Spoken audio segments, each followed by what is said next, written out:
8 of The Boy Who Grew Dragons, being read by me, Andy Shepherd.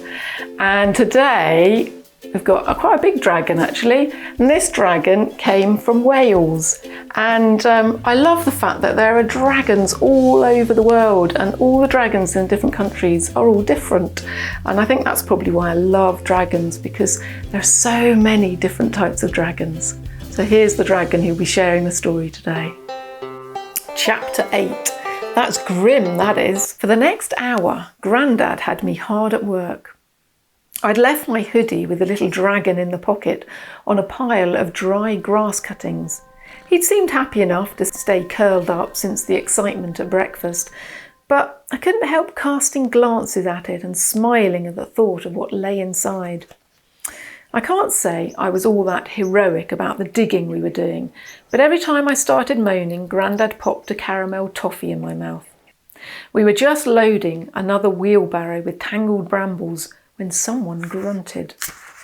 We both turned and saw a grim-looking man in faded blue dungarees wielding a handfork like it was a lethal weapon.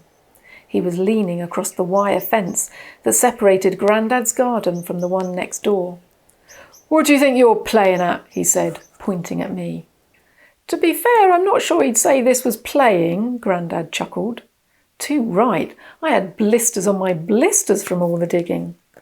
"I've had vandals in my garden, you know," the man said. "Caused all sorts of mess. Kids mucking about in those fields think they can go where they like, including my garden. No respect anymore. I won't be having it. I'll be watching, and I'll be taking matters into my own hands next time it happens." And he pointed a threatening finger at me, as if I was the one to blame.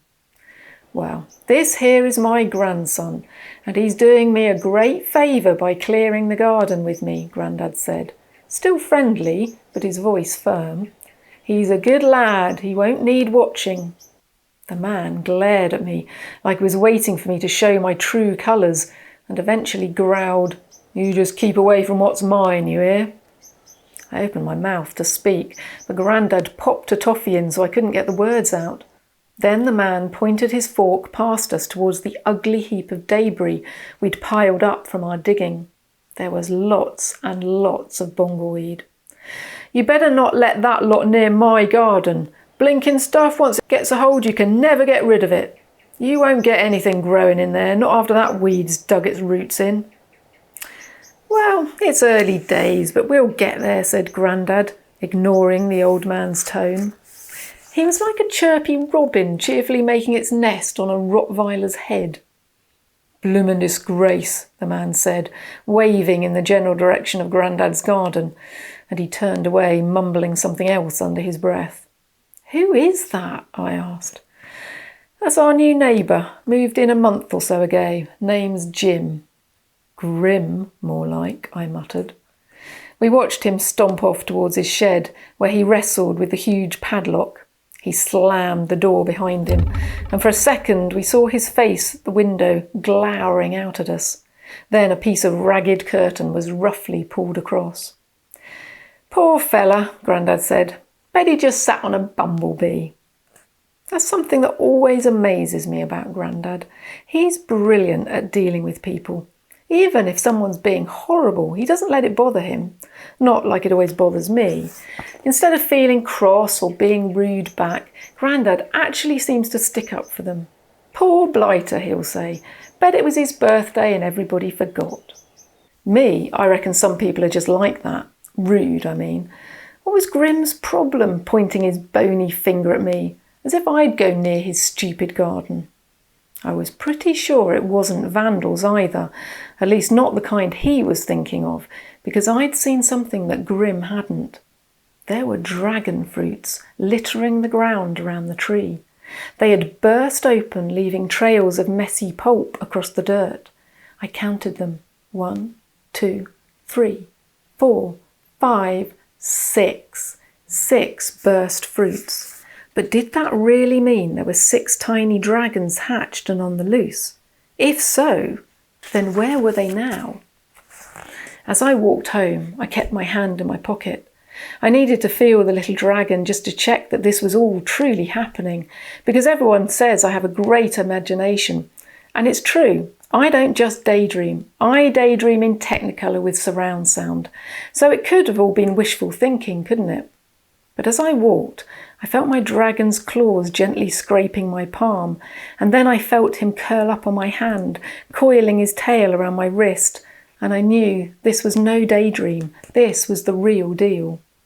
I looked up at the clouds and imagined my dragon flying through the sky, fully grown, soaring up into the blue, a jet of flame blazing from his mouth, me on his back.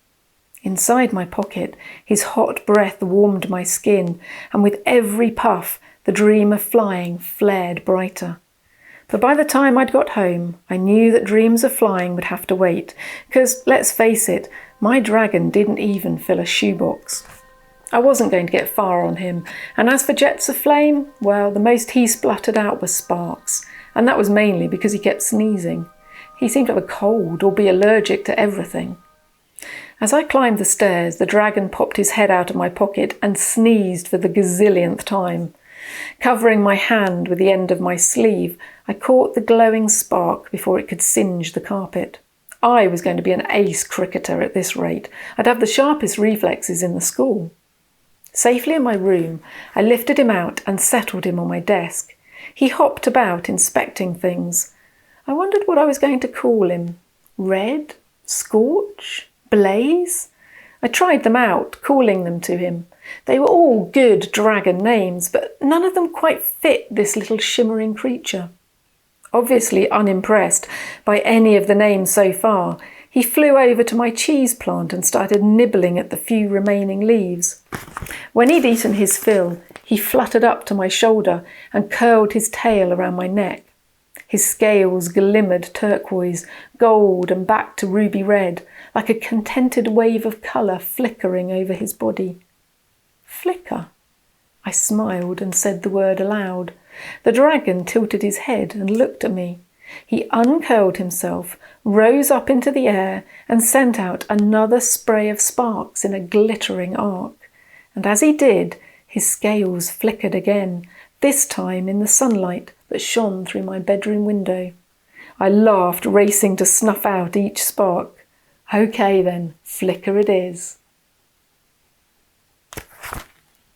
Thanks for listening, everybody, and tune in again to find out all about Poo Patrol. See you again soon.